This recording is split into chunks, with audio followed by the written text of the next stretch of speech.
Assalamualaikum warahmatullahi wabarakatuh. Terima kasih atas kesempatannya. Nama saya Emilia Putri Setiawati dengan NIM 2017-210-131. Di sini kelompok kami akan menjelaskan mengenai memorandum kredit, yaitu mengenai dari PT JOS Niaga Pangan Indonesia. Baik, pertama-tama di sini saya akan menjelaskan mengenai dari latar belakang PT JOS Niaga Pangan Indonesia.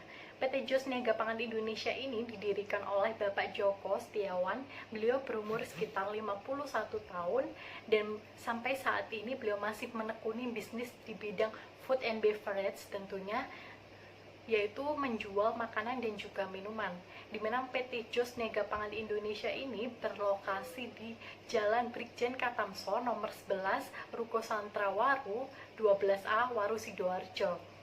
Dan untuk sepenuhnya dari perusahaan JOS Niaga Pangan Indonesia ini yaitu dipegang sepenuhnya oleh Bapak Joko Setiawan dan dibantu dengan karyawan lainnya. Nah, kemudian omset dari penjualan dari PT JOS Niaga Pangan Indonesia ini tentunya meningkat. Tentunya calon debitur membutuhkan dana untuk memenuhi permintaan pembelian makanan dan minuman sekaligus mempersiapkan cadangan stok makanan dan juga minuman. Selanjutnya adalah mengenai struktur pengajuan kredit, yaitu diantaranya jenis kredit ini merupakan jenis kredit modal kerja, kemudian untuk fasilitasnya yaitu menggunakan installment loan dan platformnya sebesar 250 juta rupiah, dan untuk suku bunganya sekitar 13% per tahun, provinsinya sekitar 0,5% per tahun, dan untuk biaya adminnya itu sebesar 300.000, dan juga untuk jangka waktunya adalah 12 bulan, yaitu terhitung dari mulai 26 Juli 2020 sampai 26 Juli 2021. Kemudian dari analisis kualitatif, yang pertama adalah mengenai aspek potensi pasar.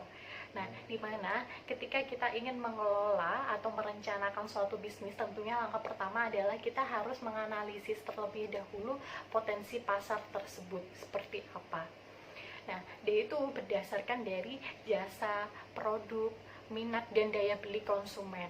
Nah, dengan kita dapat menganalisis potensi pasar, tentunya PT JOS Niaga Pangan Indonesia dapat memperkirakan daya serap konsumen tersebut terhadap produk dan jasa yang ditawarkan dari sektor usaha dari PT JOS Niaga Pangan Indonesia tersebut menjanjikan keuntungan atau tidak.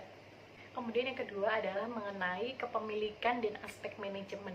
PT JOS Niaga Pangan Indonesia ini murni dimiliki oleh calon debitur dan dibantu oleh 3 karyawan lainnya, di mana karyawan tersebut terdiri dari 1 di bidang marketing, 1 di bidang administrasi, dan 1 di bidang pengiriman barang tentunya.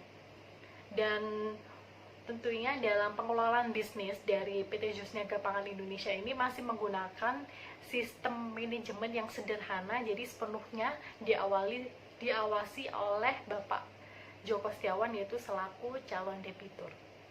Kemudian yang ketiga adalah mengenai aspek bisnis, di mana persaingan bisnis di bidang food and beverage ini sangat berkembang pesat dan juga dapat menguasai pasaran. Tentunya PT JOS Niaga Pangan Indonesia ini yang telah lama berkecimpung selama 2 tahun di dunia bidang pangan dan memiliki pelanggan tetap, tentunya sehingga PT JOS Niaga Pangan tersebut dapat bertahan menghadapi produk asing tersebut. Dan aneka makanan dan minuman yang diperdagangkan oleh calon debitur, tentunya salah satunya yaitu dari pabrik, dimana salah satunya yaitu dari pabrik sambal DD1 yang berlokasi di daerah Surabaya. Dan untuk sistem pembayarannya tersebut dapat menggunakan pembayaran mundur 1,5 bulan, dan juga dapat menggunakan metode pembayaran down payment sebesar 50% dari nilai pembeliannya. Jika si calon debitur tersebut melakukan pembayaran secara tunai, maka calon debitur tersebut akan diberikan potongan sebesar 5%.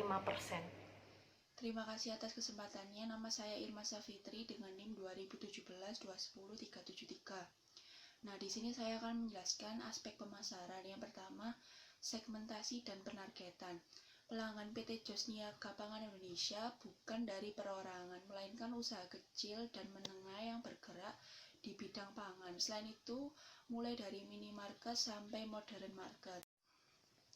Pelanggan berasal dari daerah sekitar Sidoarjo seperti Surabaya, Malang, Bali, dan tersebar di berbagai kota yang ada di seluruh Indonesia.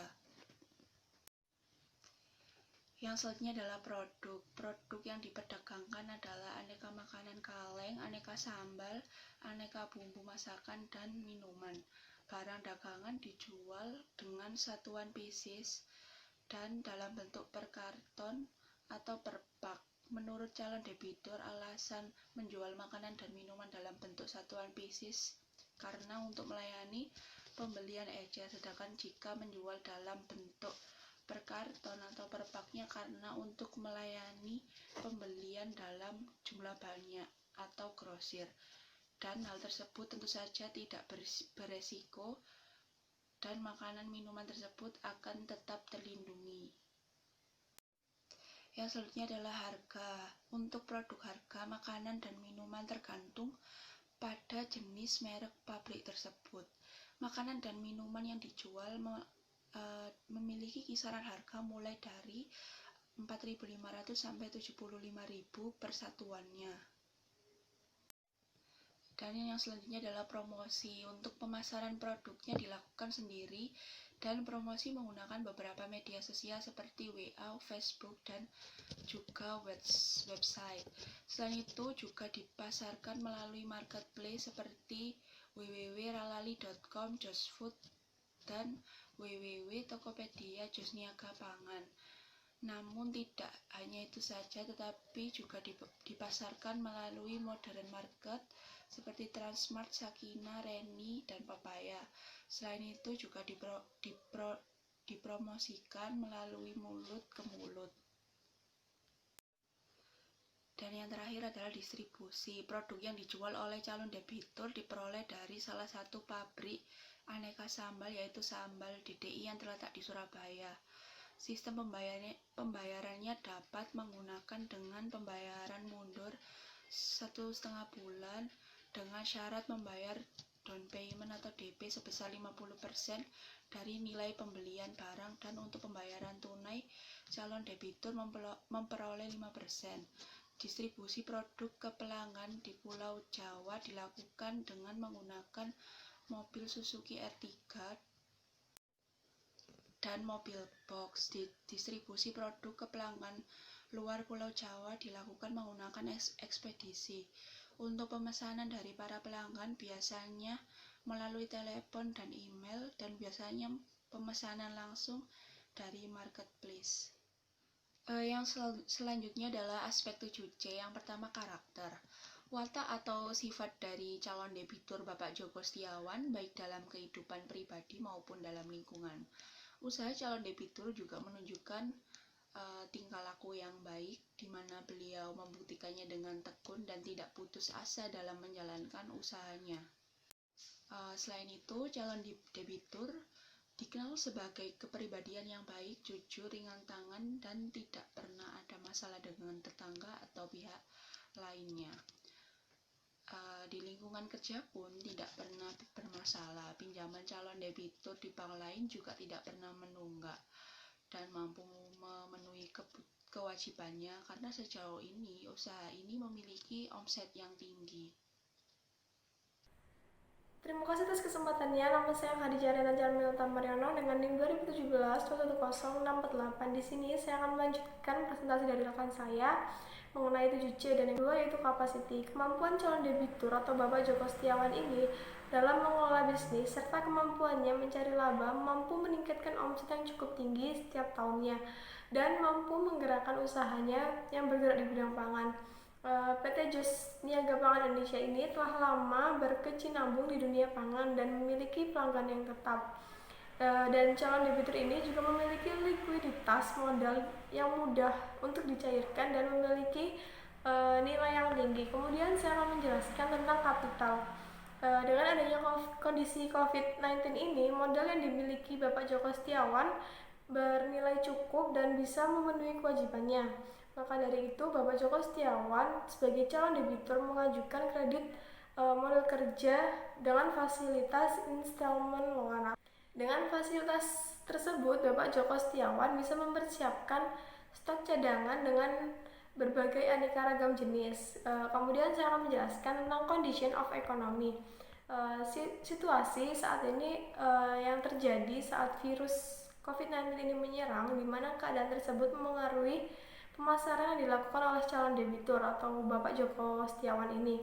Akan tetapi beliau tidak putus asa dan tetap membuka usahanya karena peraturan pemerintah ini diperbolehkan untuk tetap membuka usaha yang bergerak pada bidang pangan, dan berdasarkan pertimbangan hasil survei, bukti-bukti fisik dan cek lingkungan yang disertai dukungan jaminan yang memadai, maka permohonan tersebut layak untuk didanai.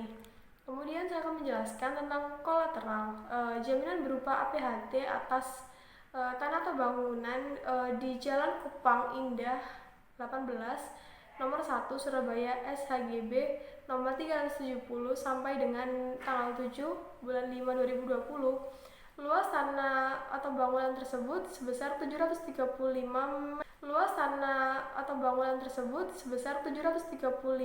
meter persegi atau 690 meter persegi atas nama dan APHT atas tanah bangunan di Jajar Tunggal Utara 1 nomor 7 Blok D 5 Surabaya, dan SHGB nomor 311 berlaku sampai dengan 16 bulan 10 2011. Luas tanah bangunan 190 meter persegi atau 80 meter persegi, membuktikan bahwa melebihi jumlah kredit yang diberikan dan memiliki nilai yang cukup dan kuat untuk memenuhi kewajibannya. Kemudian saya akan menjelaskan tentang coverage of insurance. Calon debitur Bapak Joko Setiawan melakukan asuransi properti yang menjadi anggunan agar dapat memperkecil resiko yang mungkin nantinya akan dihadapi oleh pihak bank dan calon debitur itu sendiri. Kemudian saya akan menjelaskan tentang constraint pada usaha yang didirikan oleh Bapak Joko Setiawan ini, yaitu PT Jus Pangan Indonesia. Tidak ada batasannya dan hambatan dalam suatu usaha tersebut untuk tidak dilaksanakan pada tempat tertentu, karena Bapak Joko Setiawan ini dalam mendirikan usaha di bidang pangan sesuai dengan peraturan. Selain itu, usaha tersebut adalah usaha yang dikenal luas oleh masyarakat karena selain dipasarkan melalui media sosial, produk tersebut juga dipasarkan melalui modern market, yaitu Transmart, Sakinah, supermarket, dan selain itu juga dipasarkan melalui minimarket seperti Palapa Swalayan, Reni Swalayan, Papaya Swalayan, sehingga tidak ada keresahan masyarakat mengenai usaha tersebut, di mana artinya tidak ada hambatan dalam melaksanakan pendirian usaha tersebut. Terima kasih. Sekian dari saya. Selanjutnya akan dilanjutkan oleh rekan saya. Assalamualaikum warahmatullahi wabarakatuh. Terima kasih atas kesempatannya. Saya Silvana Putri Maulida dengan NIM 2017-20733. Di sini saya akan melakukan presentasi dari rekan saya, yaitu tentang analisa kuantitatif. Yang pertama adalah laporan keuangan, yaitu laporan laba rugi dari PT Jos Niaga Pangan Indonesia pada periode 30 April 2020. Yang pertama ada penjualannya, yaitu senilai 150 juta, HPP-nya 130 juta, jadi totalnya itu 20 juta. Biaya operasionalnya dari gaji, listrik, transport, lain-lain, totalnya itu 13.150.000. Kewajiban bank di sini ada bunga bank BCA yaitu senilai 50 juta, jadi totalnya laba bersihnya senilai 83.150.000. Selanjutnya ada neraca dari PT Jos Niaga Pangan Indonesia, yaitu per 30 April 2020 di sini ada aktiva dan pasiva. Yang pertama ada aktiva, yaitu kasnya senilai 20 juta, bunganya 0, persediaannya 50 juta, jadi total aset belanjanya 70 juta. Kemudian TB-nya 60 juta.